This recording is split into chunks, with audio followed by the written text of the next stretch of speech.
वही सवाल है कि दिल्ली से लगते फरीदाबाद में ये विस्फोटक सामग्री का मिलना।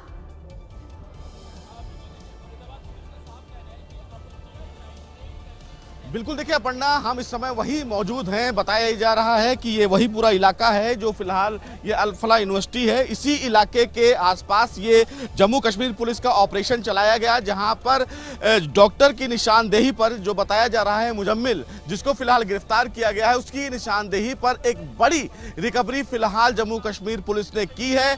ये भी बताया जा रहा है कि जो 350 किलो RDX है उसके साथ अमोनियम नाइट्रेट भी मिला है। जो सूत्रों से जानकारी मिली है, 12 बजे फरीदाबाद पुलिस इस पूरे मामले में एक प्रेस कॉन्फ्रेंस करने वाली है।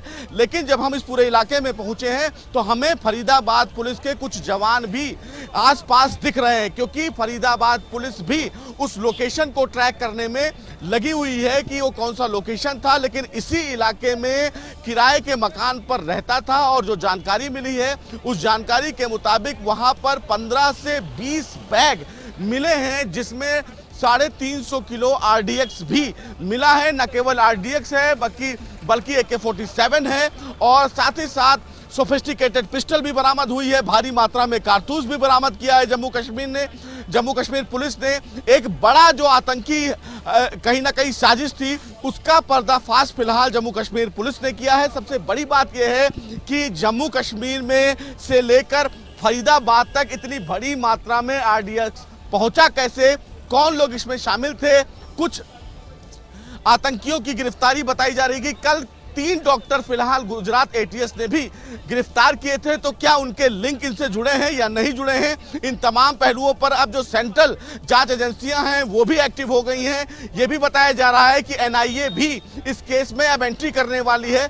सबसे बड़ी बात इस मामले में यह है कि फरीदाबाद दिल्ली से सटा हुआ बॉर्डर है और ऐसे में इतनी बड़ी मात्रा में RDX का मिलना बेहद चौंकाने वाला मामला है। और इसीलिए सुरक्षा एजेंसियों के लिए भी एक बड़ी खबर इसलिए है कि इतनी बड़ी मात्रा में आखिर RDX यहां पहुंचा कैसे। जिस तरह से मुजम्मिल जो डॉक्टर है जिसको गिरफ्तार किया गया है, उसको जब उसकी निशानदेही पर जम्मू कश्मीर पुलिस यहां पर छापेमारी करती है तो उसके घर से तमाम भारी मात्रा में पिस्टल्स मिलते हैं, AK-47 मिलते हैं, RDX मिलता है, अमोनियम नाइट्रेट मिलता है।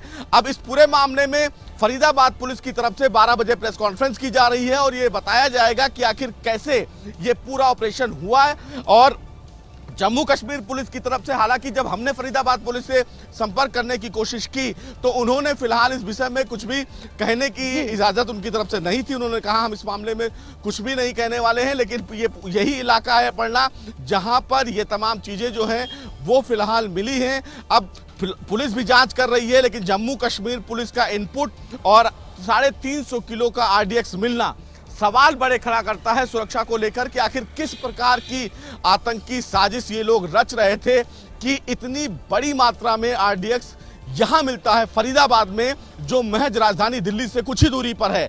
ऐसे में कौन लोग उनके साथ शामिल थे, क्या यही 2 डॉक्टर थे या कुछ और लोग भी शामिल थे? कैसे लाया गया, कहां से लाया गया, बॉर्डर कैसे क्रॉस हुआ? और इस वक्त की बड़ी खबर आपको बता रहे हैं, गिरफ्तार डॉक्टर आदिल से जुड़ी हुई इस वक्त की बड़ी खबर। अंसार गज़वतुल हिंद से है डॉक्टर आदिल का संबंध। आतंकी कमांडर जाकिर मूसा ने यह संगठन बनाया था जिसका नाम था अंसार गज़वतुल हिंद, जिसका लक्ष्य कश्मीर में शरिया लागू करना था।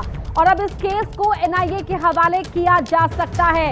ये बड़ी खबर आपको बता रहे हैं, कश्मीर में शरिया लागू करना इसका लक्ष्य था। इस गुट का अंसार गज़वतुल हिंद जिसका नाम बताया जा रहा है तंजीम का, और अब उससे कनेक्शन सामने आया है डॉक्टर आदिल का।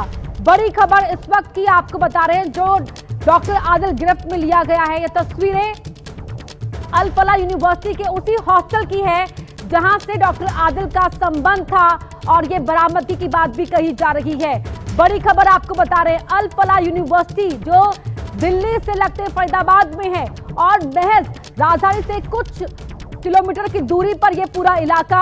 इसीलिए गंभीर सवाल यहां पर खड़े होते हैं कि आखिरकार इतनी भारी मात्रा में विस्फोटक यहां पर कैसे पहुंचा, किसने